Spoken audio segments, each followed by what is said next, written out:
savoir, donc on est dans les années 60, comment tu as découvert le trampoline, la première fois que tu l'as vu, à quelle occasion et comment t'es venue l'idée d'importer ce sport en France. Oui, alors là, il faut que je recule vraiment loin pour ça, parce qu'en fin de compte, au départ, moi j'étais moniteur de gymnastique à l'artistique, c'est-à-dire de la gymnastique aux agrès, dans une société qui s'appelle la Société suisse de gymnastique de Paris. Et j'avais l'occasion évidemment de faire des stages de recyclage de moniteur à Macolin en Suisse. Macolin étant l'équivalent de l'INSEP en France. Et en 1958, lors d'un stage, j'ai découvert une espèce d'engin qui était dans un fond de salle quelque part. Ça m'a attiré l'œil, tout le monde a été attiré de la même façon que moi, et nous sommes allés voir cet engin dont on ne connaissait même pas le nom. Et on nous a dit, c'est un trampoline, surtout, regardez pas ça trop longtemps, c'est pas la peine de vous lancer sur une affaire comme ça, parce que vous faites de la gym artistique, donc par conséquent du travail au sol, et ça, c'est le meilleur moyen de se couper les pattes si on travaille sur une toile élastique. Mais enfin, ça a été quand même quelque chose qui a attiré l'attention de tout le monde, il faut bien le dire. Et on nous a interdit de l'utiliser, tout bonnement. Ensuite, l'année d'après, 58 non, 59, 60, lors d'un autre cours, là on a commencé à voir des gens qui dans un coin de salle toujours sautaient sur ce trampoline. Et comme la première fois, le coup d'œil était attiré, les gens s'y intéressaient, voulaient aller un petit peu plus loin. Et en 61, Macolin nous informe qu'ils allaient faire un premier stage national ou international de trampoline. Donc là, on découvrait le nom, et puis on découvrait que c'était quand même quelque chose qui pouvait être utilisé, mais à condition de ne pas trop se référer à la gymnastique. Alors, ce stage s'est très bien passé, et là, à ce stage, c'était un stage de 8 jours, je crois, ou 5 jours, euh, il y avait des Tunisiens, il y avait tout un tas de pays qui participaient, pas seulement des Suisses ou des Français, je crois qu'il y avait 7 ou 8 pays, et il y avait un Français là.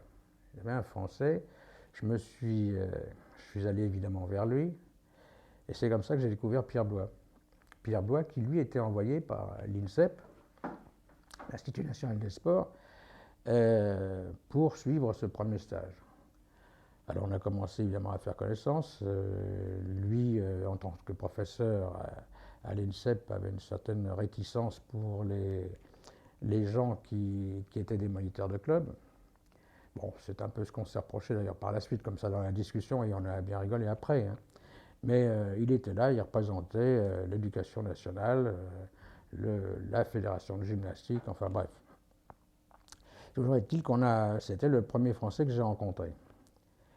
Il y a eu, bon, donc je disais 5 jours, dont le professeur qui dirigeait ce cours international était Kurt Bechler. Kurt Bechler, c'était le premier Européen qui présentait le trampoline en Suisse. Donc, si on veut bien le dire, le trampoline est entré en Europe par l'intermédiaire de Kurt Bechler. À la fin de ce stage, il y avait un petit concours.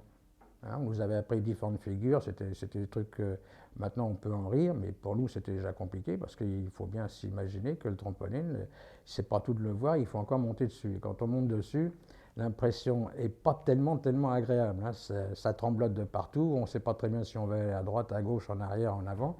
Toujours est-il que sans être très fiers, on est tous passés au travers de ce petit concours qui terminait le stage. Alors, qui était le premier à ce concours? Pierre Blois. Tout fier, bien sûr. On est rentré, moi j'étais pas le premier, j'étais pas le dernier, mais enfin j'étais pas placé excellemment. Et on s'est quitté comme ça, bon copain, et voilà. En 62, moi j'ai assisté à un deuxième cours international. Pierre, lui, n'est pas venu. Pour des raisons que je ne connais pas, sans doute parce qu'il n'avait pas pu obtenir l'autorisation, ou peut-être parce que aussi il était un petit peu comme on le disait à la Fédération de gymnastique, en France ou la Fédération internationale de gymnastique, interdisait la venue de cet engin, toujours pour les mêmes raisons, parce que ça pouvait offrir beaucoup plus de difficultés que d'avantages pour des pratiquants de gymnastique artistique. Bon, donc peut-être pour ça, il n'a pas voulu venir ou il n'a pas pu venir. On ne l'a pas autorisé peut-être à venir. Ça, c'est la question que vous pourrez lui poser. Et puis, bon sang, moi, j'ai été pris au jeu et 62, je suis rentré donc à Paris après le stage. J'ai dit à ma société, il faut m'acheter un trampoline. Mais un trampoline à cette époque-là, ça valait déjà 20 000 francs, c'est-à-dire en 62. C'était donc absolument inabordable pour une société d'acheter un engin, le faire venir des États-Unis à Paris parce qu'il n'y avait pas de fabricant en Europe.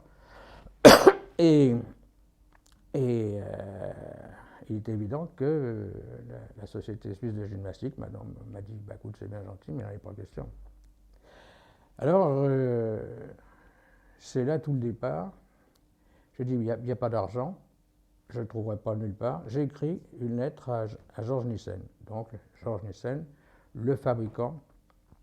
Là aussi, on pourra en parler pendant un moment parce que si je vais revenir quand même en arrière, hein, malgré tout, l'origine du trampoline, elle est française.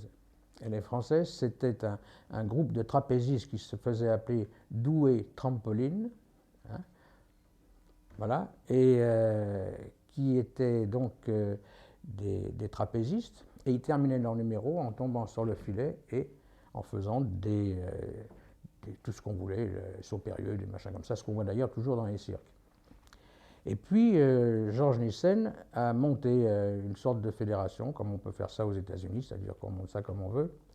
Et il est entré dans l'éducation nationale, puisqu'il a incorporé le trampoline aux études qui étaient faites dans les universités. Là, on commençait très rapidement des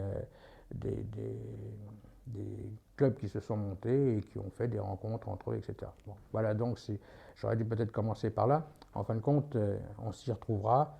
Donc, Nissen, le maître absolu du trampoline, le pratiquant, bien sûr, ayant comme dans ses élèves Kurt Bechler, donc on retrouve Kurt Bechler avant qu'il revienne en Europe. Et là, je me suis dit, il faut que je m'adresse à lui, parce qu'il n'y a que lui qui pourra me faire quelque chose, peut-être de positif. Alors j'ai écrit, Monsieur Nissen, j'ai participé à 2 stages internationaux, etc. Je suis moniteur d'une société de gymnastique. Ça m'a beaucoup plu. J'ai demandé à ma société, d'ailleurs je dois avoir le double de la lettre que je n'arrive pas à retrouver pour l'instant. Si vous m'envoyez un trampoline, je vous monte une fédération. Mais je ne savais pas ce que c'était qu'une fédération. Moi j'étais resté au niveau club. Et puis c'est tout. Hein. Je comptais absolument pas sur une réponse positive. Et puis un soir, nous avions nos entraînements de gymnastique à Saint-Lambert, la rue Saint-Lambert, au gymnase Saint-Lambert.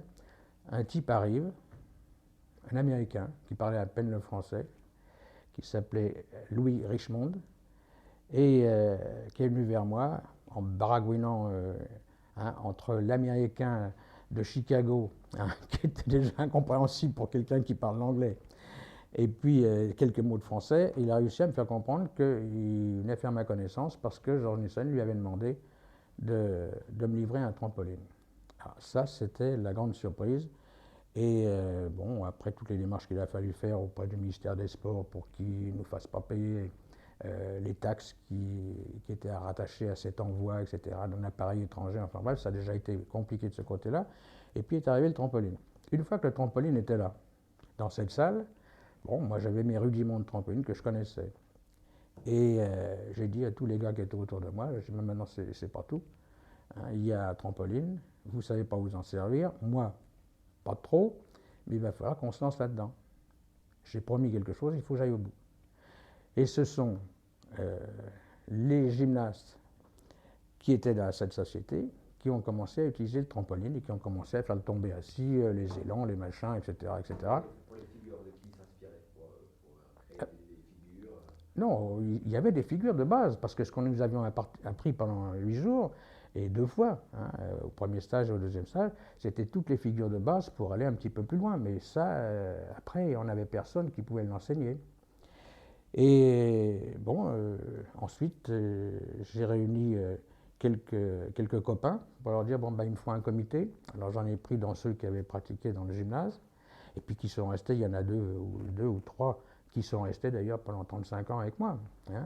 Ça a été le vice-président, ça a été Bernard Courtoisin, et puis Joseph Collet, enfin je ne veux pas tous les citer, mais il y en a beaucoup qui me sont restés fidèles et puis qui m'ont servi pour le départ de ce truc-là. Et là, on a dit, si on reste à l'intérieur du club, ça n'avancera pas, mais il faut donner des cours. Alors, on a commencé à Vincennes, dans un gymnase de la rue des Laitières. On a transporté notre trampoline, et puis précédemment, j'avais envoyé à tous les clubs de gym de Paris une petite lettre disant, voilà, si vous voulez profiter du trampoline, si vous voulez apprendre ce que c'est que ce nouvel engin, venez au cours qui se déroulera le. Et là, on a été une trentaine de types qui venaient un petit peu de tous les azimuts. Et j'ai commencé à leur apprendre. Et puis je suis tombé sur un type qui s'appelait Forton, Louis Forton, qui plus tard a été président de l'Île-de-France d'ailleurs, qui était un type qui travaillait qui faisait du cirque en fait, avec un de ses copains, et il faisait du trampoline, parce que le trampoline était connu quand même dans le milieu du cirque, mais pas en tant que sport. Hein. Alors il est venu là, et je me souviens toujours, quand je l'ai vu, il est arrivé avec des manchettes roses, avec un costume sensationnel. Et il a commencé par sauter et à vouloir montrer ce qu'il savait faire. Et moi je suis allé vers lui, j'ai dit, écoute, je suis désolé, mais c'est pas comme ça. Comment? Moi je suis un professionnel, etc. Je dis, peut-être un professionnel, j'étais un gymnaste aussi, mais moi c'est le sport que j'enseigne, c'est pas du cirque. Il y a des positions qu'il faut prendre, d'autres qu'il ne faut pas prendre. Et puis ensuite est venu, par je ne sais pas par quel hasard, un type qui se disait être entraîneur de la Fédération internationale de plongeon, qui s'appelait Sherfields. Entraîneur international de plongeon, ça n'existait pas. Il avait un énorme insigne comme ça sur la poitrine, et il avait, paraît-il, appris ça en Angleterre. Moi, j'ai téléphoné en Angleterre à l'adresse qu'il m'avait donnée, personne ne connaissait ce dénommé Sherfields, sinon que c'était un type qui traînait un petit peu partout. Mais il avait quand même quelques notions qui nous ont bien servi, bien qu'elles soient contraires à ce qu'on était obligé d'enseigner, c'est-à-dire dans l'élan. Hein, dans l'élan, nous, notre élan est avec les bras juste à la hauteur du visage. Lui, c'était en vertical pour évidemment préparer au plongeon. Donc il y avait comme ça des petites différences. Et puis sont arrivés d'autres plongeurs, etc. Et c'est comme ça que petit à petit, ça a commencé. Ça a duré à peu près 6 mois ou 1 an, je ne sais pas. Et puis, un jour, il y en a un qui m'a dit, c'était un type de l'INSEP, Amédée Lejoub, qui me dit, dis donc, moi j'ai un copain, Pierre Blois, qui a entendu dire que tu étais en train de monter quelque chose. Il est étonné que tu ne fasses pas attention à lui, que tu ne l'appelles pas. Effectivement, je n'ai pas pensé du tout à lui. C'était passé, il y avait 2 ou 3 ans qui s'étaient écoulés, donc par conséquent, je n'avais pas d'occasion d'avoir des contacts.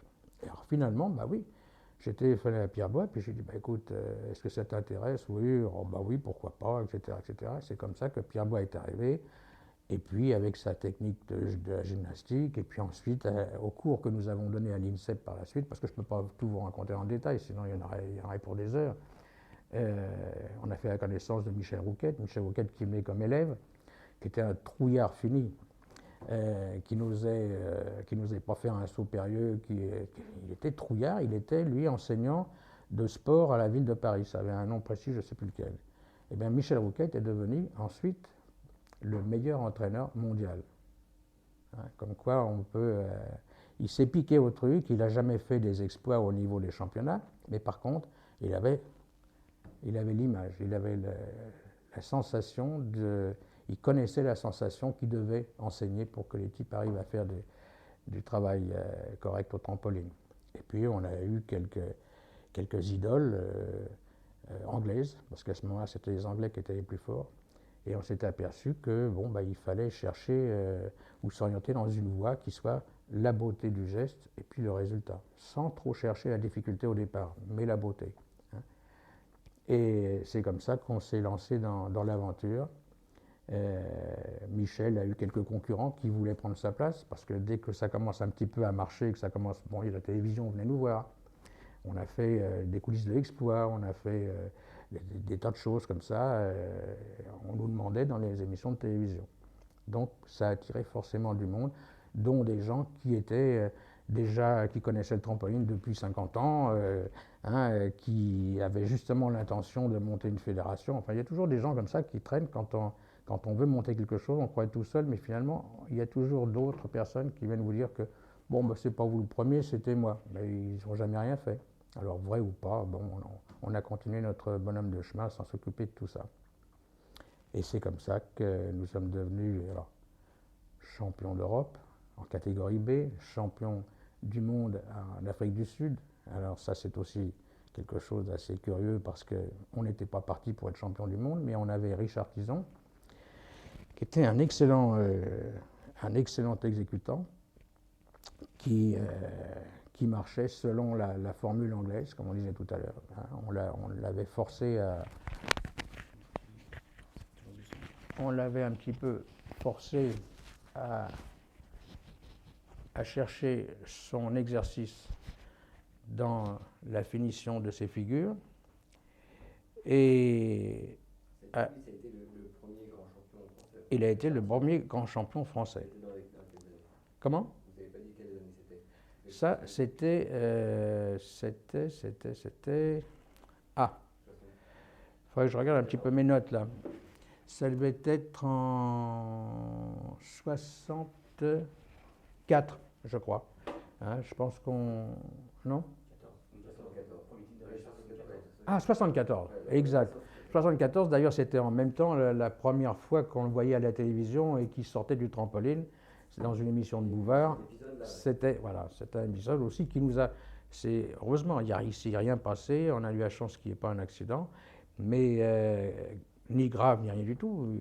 C'était très spectaculaire. Ça a fait venir Madame Veil, qui était ministre de la Santé, à l'hôpital pour voir s'il était mort ou s'il était vivant. Et ça a fait un peu de publicité. Ça nous a fait une certaine publicité. Heureusement que c'est passé comme ça et pas autrement. Et oui, c'était en 74. Alors, en 74, en Afrique du Sud, à Johannesburg, il y avait des sacrés concurrents. Et il y a eu un orage qui a fait que ça a foutu un peu tout le monde en l'air, et c'est le cas de le dire, puisque les uns et les autres, qui étaient tous des types beaucoup plus forts que nous, sont sortis du trampoline. Et on est arrivé d'un seul coup, il y en a 4 ou 5 qui se sont fichus en l'air, et d'un seul coup, il y a notre Richard qui allait sur le trampoline, et aux exercices imposés, ça a été la victoire. C'était tellement inattendu que les hymnes, ils avaient été appris par un orchestre d'Afrique du Sud. Ils avaient appris tous les hymnes, sauf l'hymne français. Alors, c'est la première fois qu'on a entendu un hymne qui ne ressemblait pas à la Marseillaise. Mais enfin, on était tellement heureux que tout ça, ça n'avait aucune importance. Mais ça a eu un effet de surprise, évidemment. Ça a eu un bon impact au niveau national? Parce que oui. À l'époque, il y avait combien d'adhérents à peu près?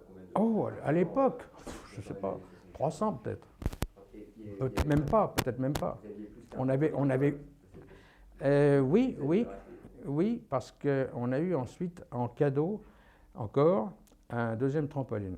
Mais il n'y avait que 2 trampolines. Il y avait 2 trampolines. Voilà. Et ils étaient à ce moment-là. Voilà.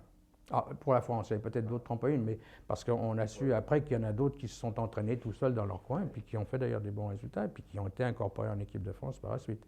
Mais ça a été très lent, très lent. Nous, on avait pensé qu'en montant une fédération et avec un titre de champion du monde, on allait faire un score extraordinaire au niveau des licences, mais il fallait d'abord former des formateurs. Donc tout ça, ça a été le travail de Pierre Bois, de Michel Rouquette. Ça a été un très, très beau travail. D'ailleurs, ça a été reconnu par la suite. Et ça m'a fait plaisir parce qu'on s'entendait à merveille. En fin de compte, tout ce qu'a pu avoir le trampoline, c'est pas l'histoire d'un homme. Moi, j'ai débuté le truc et ensuite, on a travaillé à 3 ensemble. Moi, je m'occupais de tout ce qui pouvait être administratif, etc. Et puis, bon, je suis rentré au comité olympique, etc., comme membre élu pendant 2 mandats. Pierre et moi, nous sommes rentrés à la Fédération internationale. Moi, plus tard, comme vice-président, mais à un moment donné, président de la Commission européenne. Enfin bref, tout ça, ça a été une succession qui a fait que petit à petit, avec les résultats qui ont continué, parce qu'au départ, quand on était champion du monde en Afrique du Sud, il fallait encore prouver que ce n'était pas un hasard. hein. Bien sûr, on nous a dit, ah mais oui, mais enfin c'était des conditions un peu particulières, etc. etc. Oui, mais on a eu un deuxième titre avec Richard Tison. Et puis après est arrivé, mais je pense que d'autres en parleront mieux que moi encore, nous avons eu Lionel Pioline, qui lui a continué dans la même lignée, et on a encore eu deux titres de champion du monde par Pioline. Et puis différents titres par équipe, hein, et en féminine, en masculine. C'était par équipe et puis en synchronisé, il y avait évidemment le trampoline synchronisé. Ben voilà. Moi, je ne peux pas rentrer plus loin dans les détails, hein. Je laisse la place maintenant à Pierre et puis à Michel. Juste, est-ce que vous pouvez nous parler en 1982, pourquoi le tumbling était incorporé Ah, bah ça a été une proposition lors d'un congrès. Pierre, lui, avait découvert le tumbling et il a fait un peu le forcing pour que le tumbling arrive à la fédération. Bon, moi, au début, je n'étais pas tellement chaud, il faut le dire, parce que je préférais qu'on continue sur notre lancée et qu'on aille encore plus loin dans le trampoline. J'avais peur que le tumbling soit un élément qui diminue l'intensité du travail qui se faisait en trampoline. Bon, s'il y a eu un vote, on a incorporé le tumbling. Et en fin de compte, j'ai été le premier ensuite, avec l'esprit gymnastique, à adorer le tumbling, parce qu'on a aussi là fait des résultats avec encore un titre de champion du monde avec Pascal Eouzan, et puis chez les filles avec les noms, là je les perds là d'un seul coup, Christelle Robert et sa sœur, hein, qui ont été toutes deux championnes du monde également. Donc ça a été aussi très bénéfique, et puis c'est un merveilleux sport. Donc ça allait très bien avec le trampoline. Et puis ensuite, il y a eu les sports acrobatiques, l'acrosport. L'acrosport qui nous a été présenté par un garçon de l'Est. Comment il s'appelait? Mathieu Rose. Mathieu Rose, qui avait un club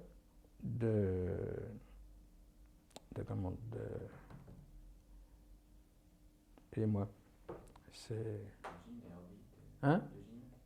Non, c'était un club de gym, mais qui pratiquait surtout, pas le main à main, ce qu'on vient de dire, l'acrosport. L'acrosport. Acrosport qui appartenait, lui, à une fédération de l'Est. C'était l'Est. Et Mathieu est rentré à la Fédération française de trampoline et de sports acrobatiques, puisqu'on avait pris un nouveau titre également, et a lancé ce que nous avions fait, nous, sur le trampoline. Il l'a fait au niveau de l'acrosport. Ça a eu aussi un énorme succès, parce qu'on a profité pour faire venir des Chinois et des Bulgares, etc., pour faire des démonstrations, et ça a eu un succès considérable. Donc, à partir d'une certaine époque, nous avions 3 disciplines que nous avons menées de front, avec toujours les mêmes résultats. En acrosport, c'est venu un petit peu plus tard, parce que c'est quelque chose de très spécifique, et qu'il faut former déjà des jeunes à quelque chose qui n'était pas courant en France, hein. Je ne dirais pas plus que le trampoline, mais c'était quand même différent. C'est de l'acrobatie à état pur, et c'était quand même quelque chose de différent. Voilà comment s'est lancée cette fédération. J'avais une question plus au niveau technique, au niveau d'exécution. Si vous regardez aujourd'hui ce qui se fait et ce qui se faisait quand vous avez commencé dans les années 65, au niveau des figures et tout, quelle a été l'évolution? Est-ce que c'est le jour et la nuit par rapport à ce qui se fait aujourd'hui, ou est-ce que c'était une lente évolution au niveau technique et oui. difficulté à la nuit? Comme dans tous les sports. Comme dans tous les sports, c'est le jour et la nuit. Il est évident qu'en 65, quand on a lancé la fédération avec des tombés assis et des saltos arrière sans vrille, souvent, c'était tout différent. La technique a évolué comme dans tous les sports, hein, à travers le matériel, à travers l'enseignement, à travers tout ça, ça s'est peaufiné, et c'est un travail d'équipe, tout ça, hein. C'est vrai que... Mais nous avions aussi une renommée, nous avons toujours une renommée de techniciens, et Pierre Bois, lui, a été à l'origine de ça, c'est-à-dire qu'ils ont modifié avec des éléments de sévérité le jugement. Parce qu'on s'est aperçu que, comme au patin à glace, hein, ou comme dans d'autres disciplines pour lesquelles on est obligé d'avoir une douzaine de juges et qu'on élimine les notes les plus faibles, etc., on divise par deux les notes les plus fortes, et puis, enfin, voilà. Il y a évidemment la recherche d'une supériorité, même si elle n'est pas réelle. C'est-à-dire qu'en rajoutant un dixième, on fait gagner qui on veut ou on enlève. C'est toute des manigances, malheureusement, qui existent dans ces différents sports et dans le nôtre. Et Pierre, au niveau international, s'est acharné là-dessus, c'est-à-dire à faire en sorte qu'on laisse le moins de possibilités aux juges de faire ce genre d'opération. Là, ça a été aussi une évolution. Parce qu'il ne faut pas non plus le cacher, c'est que la note de difficulté comptant tellement à une certaine époque, les Russes en particulier étaient arrivés à faire des exercices avec des difficultés énormes. Mais par contre, l'exécution, c'était pas à faire. On voyait des choses absolument invraisemblables qui auraient complètement arrêté l'évolution du trampoline ou du tumbling. C'était la même chose. On faisait n'importe quoi. Donc, par conséquent, Pierre et moi, puisque nous étions toujours ensemble dans les réunions internationales, on a toujours insisté pour que le jugement soit des plus sévères et qu'on donne l'avantage à la note d'exécution plutôt qu'à la note de difficulté. Et à ce moment-là, c'est reparti dans l'ordre, et actuellement, le trampoline est quelque chose d'extrêmement propre, qui fait l'envie de la Fédération de gymnastique, il ne faut pas se le cacher. Et lorsque, malheureusement ou heureusement, la Fédération a dû rentrer dans le rang et dans le sein de la Fédération de gymnastique internationale et ensuite française, je ne leur ai pas caché, et surtout au niveau français, que les médailles viendraient du trampoline. Et c'est ce qui est en train de se passer. Il y a très peu de médailles en gymnastique, et depuis de nombreuses années, mais le trampoline, pour l'instant, leur a apporté 2 médailles de bronze aux derniers Jeux Olympiques. Justement, je pense que ça a été une grande fierté pour vous de voir qu'en 1998, le trampoline a fait son entrée aux Jeux Olympiques. Oui, bien sûr. Un regret parce que nous étions indépendants et que la gymnastique à laquelle je m'étais adressé au départ pour me faire aider, j'avais vu le président de la Fédération de gymnastique à ce moment-là qui s'appelait, je crois, Burel, m'avait dit « Oh, il n'est pas question de s'acoquiner ensemble, on n'en veut pas, etc. » Quand on a eu les premiers titres européens, bon, là, c'est eux qui sont venus nous trouver, et on a dit « Non, maintenant nous sommes indépendants, nous continuons indépendamment de la gymnastique. » Et puis finalement, pour des raisons que je ne vais pas vous expliquer, il a fallu rentrer dans le rang au niveau international, et puis bien entendu au niveau national. Alors, on a perdu notre identité de départ, mais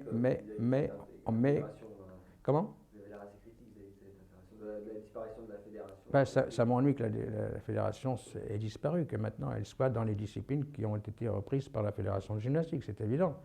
Mais ça, c'est un peu comme un père qui perd son fils, c'est comme ça. Mais par contre, je suis très heureux parce qu'on est arrivé à mettre le trampoline aux Jeux Olympiques, ce qui ne serait peut-être pas arrivé avant peut-être 30 ans si ça ne s'était pas passé comme ça. Alors, dans un sens, ça nous a rendu service, et tant mieux pour nos athlètes qui peuvent maintenant prétendre avec certitude à des médailles olympiques, mais au bénéfice de la Fédération française de gymnastique. Voilà.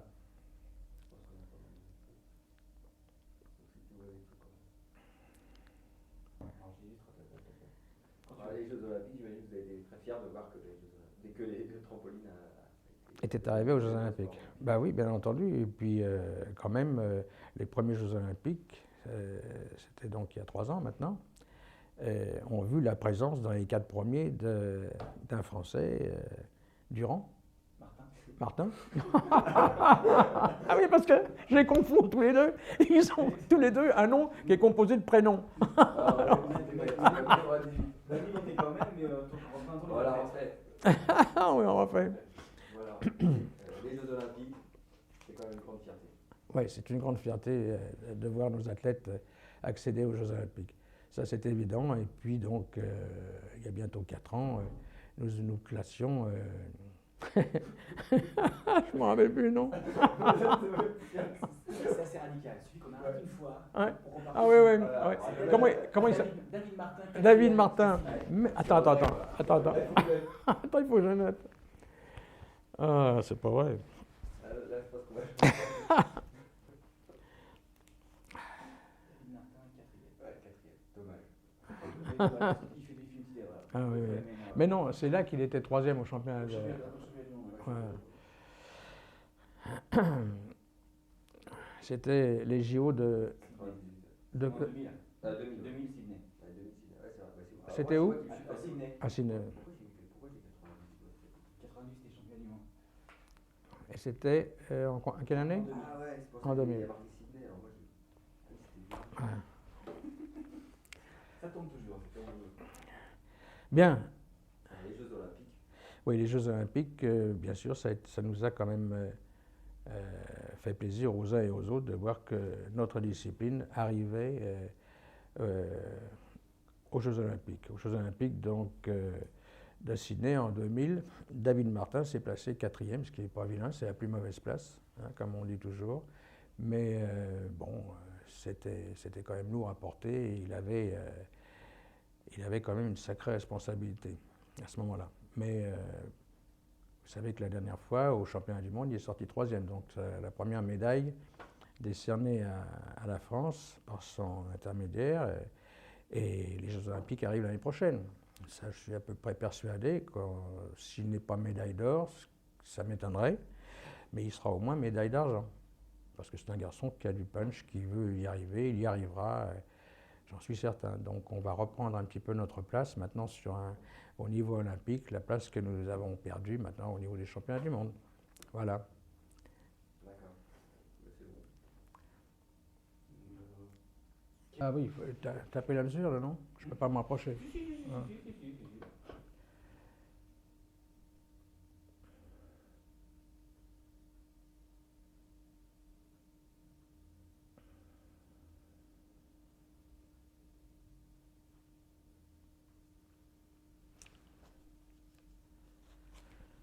Bien.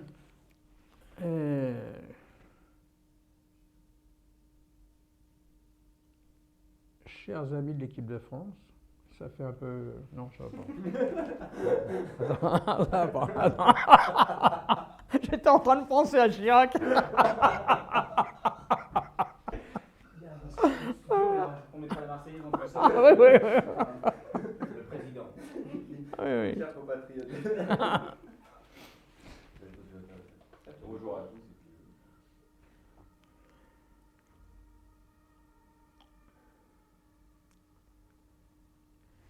Oui, un message à l'équipe de France d'Acrosport. Je sais que dans très très peu de temps, vous allez arriver à Albertville pour les championnats du monde. Je sais quelle est la valeur de votre discipline et comment vous la pratiquez. Je sais que nous avons les plus grandes chances d'arriver en haut du podium. Si ce n'est pas en haut, moi j'ai toujours dit, si ce n'est pas la médaille d'or, c'est la médaille d'argent, même la médaille de bronze. Tout ça, ça fait partie des récompenses à un travail effectif et je sais que vous en êtes capable.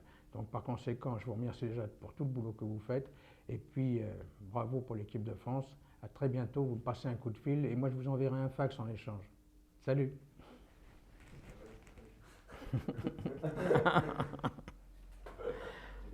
On a vu que c'était à notre tour de passer à ces championnats du monde. On s'est regardé avec Rouquette. Moi j'étais incapable de rester dans la salle, Rouquette non plus. Alors on est sorti dans les coulisses. Et puis dans ces coulisses, il y avait comme une sorte de petit couloir, comme ça, d'environ 5 mètres, qui donnait une image très réduite de la salle. Hein, on voyait pratiquement rien, mais on a vu arriver Richard, qui est passé devant cette fenêtre, comme un type qui allait à la guillotine. Il avait un visage triste et dur à la fois. Et nous, tous les deux, on a fermé les yeux, on n'a pas cherché à regarder.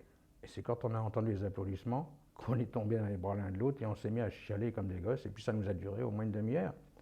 C'était un moment que j'oublierai jamais, jamais. Ça, c'était formidable. Et puis après, quand on sait que par la suite ça s'est renouvelé, donc c'était pas un hasard, c'était bien le fruit d'un travail effectif qui avait été fait et un très très bon travail. Vous n'avez pas vu ce qu'il a fait, Richard Tidon? On n'a rien vu. Vous l'avez jamais vu? Non. Ni Rouquette non plus, non. Vous n'avez pas compris? Non, on entendait le bruit sur les ressorts, on entendait le tching, Alors on comptait, on savait qu'à 10 ça ne pouvait pas aller plus loin, on souhaitait surtout que en comptant on allait arriver jusqu'à 10 et que ça n'allait pas s'interrompre avant. Eh ben non. Alors là c'est fou et on n'est même pas rentré dans la salle tout de suite, on ne pouvait pas. Ça c'est une émotion après. Bon, la deuxième fois, je ne vais pas dire que c'était devenu une habitude, mais c'était déjà pas la même chose. Mais là, c'était tellement inattendu et qu'il y avait des sacrées figures qui passaient avant, des Russes, des Anglais, des Allemands et tout ça, qui avaient chacun leur possibilité d'être champion du monde. Hein. Ah, c'est comme ça. Celui qui a été le plus dur, qui a été le plus, je ne sais pas comment le dire, qui a réussi à tenir malgré l'orage. C'était effarant parce que le gymnase, c'était une toiture métallique. Alors ça, on entendait la pluie tomber là-dessus, ça faisait un boucan épouvantable.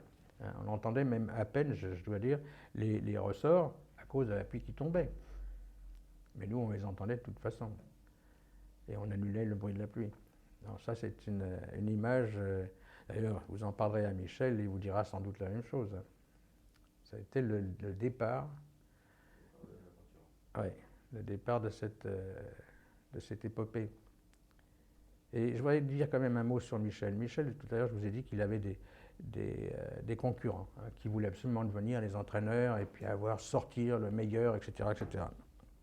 Michel en était complètement découragé par moments d'entendre ce qu'on racontait sur son compte, etc.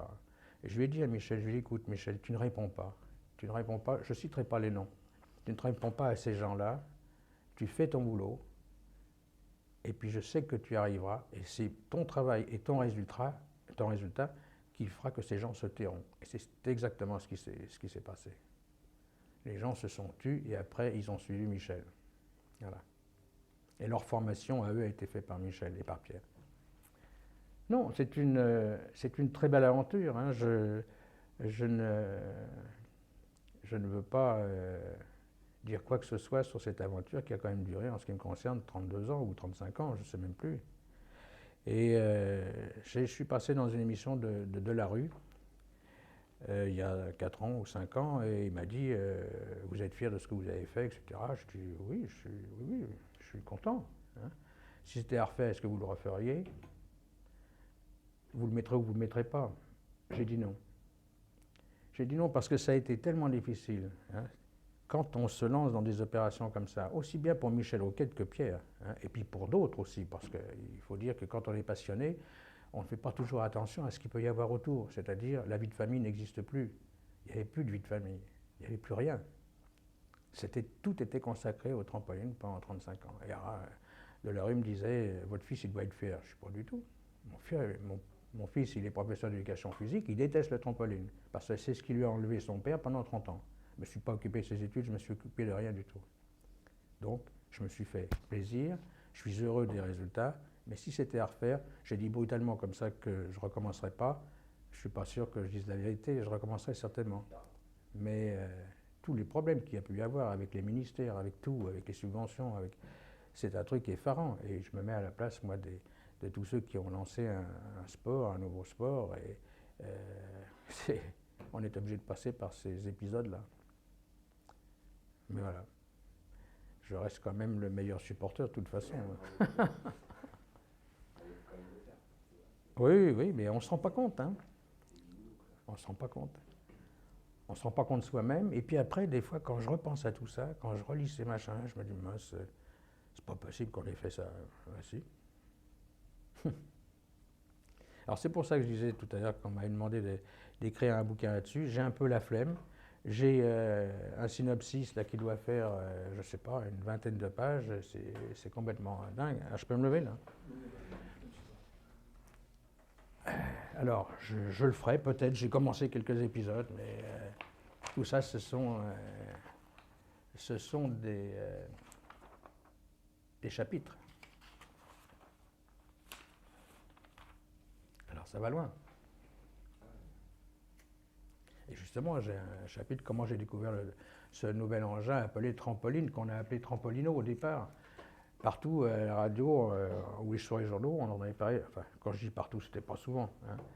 On parlait de Trampolino, parce que Trampolino, je ne sais pas pourquoi c'est venu comme ça.